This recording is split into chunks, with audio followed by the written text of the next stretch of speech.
Alright, let's get into the fundamentals of the Monster Crown Trading Card Game, Part 2000. Alright, so your goal is to obtain a vast number of monsters to combine into unique fighting machines to beat down your opponent.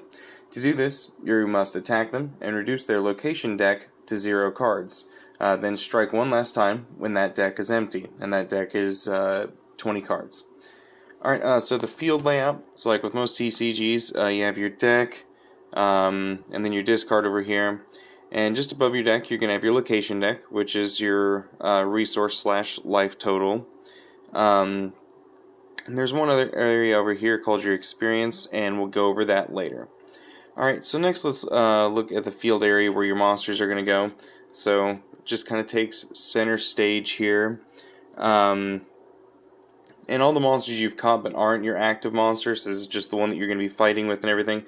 The rest of them are just going to go down in this area, and this is called your gene pool. This is kind of where you combine your monsters to empower your active monster.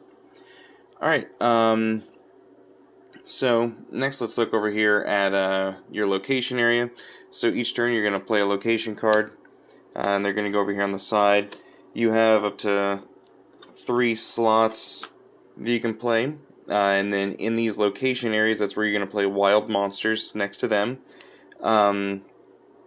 So at the start of your turn, play a location card. You're going to have 3, and you're going to build up similar ones. So like if this was a Flatlands, if you wanted to play a Flatlands monster of a certain level, you'd need, so many Flatlands stacked, Flatlands, waterways, etc., and you would just stack them according to how far you're going into that habitat.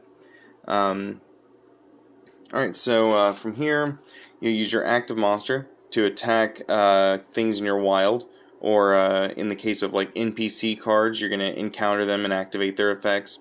But mostly you're going to be attacking monsters from here, and then if you beat them, they go into your gene pool. Now you can also use your wild monsters, so to be able to deal damage to your opponent, to actually win the game, they can't have any monsters in their wild. So you can use monsters in your wild and your active monster to attack monsters in their wild. And so mostly like you can use these to kind of clear the way for an attack from yourself, or you can capture some here to put in your gene pool and leave something as a defender, etc. There's a lot that you can do with this now. Alright, so we got all that. So as far as going into like combat and stuff, which combat against wild monsters and your opponent is all the same now. So when you attack a monster, first you compare the crown rating, or CR for short, of the two monsters, and that'll be a big defining number. All monsters have 3 stats: their attack, defense, or HP and speed, and they also have a number. It'll be a CR on the card itself.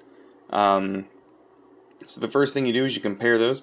The monster with the higher CR will automatically win the fight and deal damage equal to its CR to its opponent's owner. If it's a wild monster, you just add it to your gene pool. If my CR is 5 and my opponent's CR is 3, I beat him and I deal 5 damage. So, if a monster has a lower CR, it can choose to activate a thing called Gene Burst to gain a boost from one of the monsters in your gene pool, which negates the CR comparison and instead causes you to use the 3 main stats. So here you're going to use your speed stat to determine who's going to strike first, attack stats to dictate damage, and then your health pool to decide how much damage you can take before you get knocked out. And if monsters have the same CR, you ignore the CR and look straight to the stats as well. And we'll get more to the Gene Surge in a second. Next thing, defining moments. If a player would attack for 5 or more damage, and that's based on CR, a defining moment is triggered. A player may choose, if they win, to kill one of their opponent's cards in their gene pool. That's kind of like the dark option, essentially. Or you can choose not to kill anything, and instead you search your deck for an adventure card. And those are things like, this game's spells, etc. And if you do choose the dark defining moment, you become marked, and we'll go into what that does at a later point as well. Alright, so Gene Surge, going back to that, is probably the biggest combat action that we have, basically. So during combat, you can surge any number of monsters that are in your gene pool equal to your active monster's CR. So if your monster is, my guy was a CR5, I can take up to 5 of my monsters and I can gene surge them. What that does is any monster that you gene surge, you can take one of its stats, you can take its typing, you can take one of its keyword abilities, so you can combine, like, from your gene pool, all kinds of bizarre things and just have monsters that just have different stat totals, all kinds of different abilities. There's a lot that can go into that. Alright, so the things that I said we would go over later. So this area over here is called your experience. So whenever you take damage, you place cards from the top of your location deck into your experience. At the start of your turn, so I told you, you can play a location card. You can also play a location card from your experience. So that way, your opponent's dealing damage to you, but it builds up a resource meter as well and lets you play large monsters and stuff like that more quickly. Or if you're playing multiple types of locations, it lets you adjust more quickly. So for the marked status, that's another big thing. So if the player chooses the Dark Defining Moment, they become marked. All boss monsters are also marked. If something is marked, whenever you attack it, you can exhaust, which is just flipping face down, any number of cards in your gene pool and increase your CR by that much.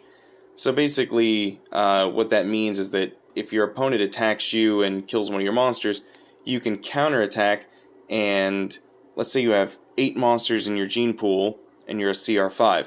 That means you can, gene surge 5 monsters onto him, so those remaining 3 you can just exhaust them and increase your damage potential by +3.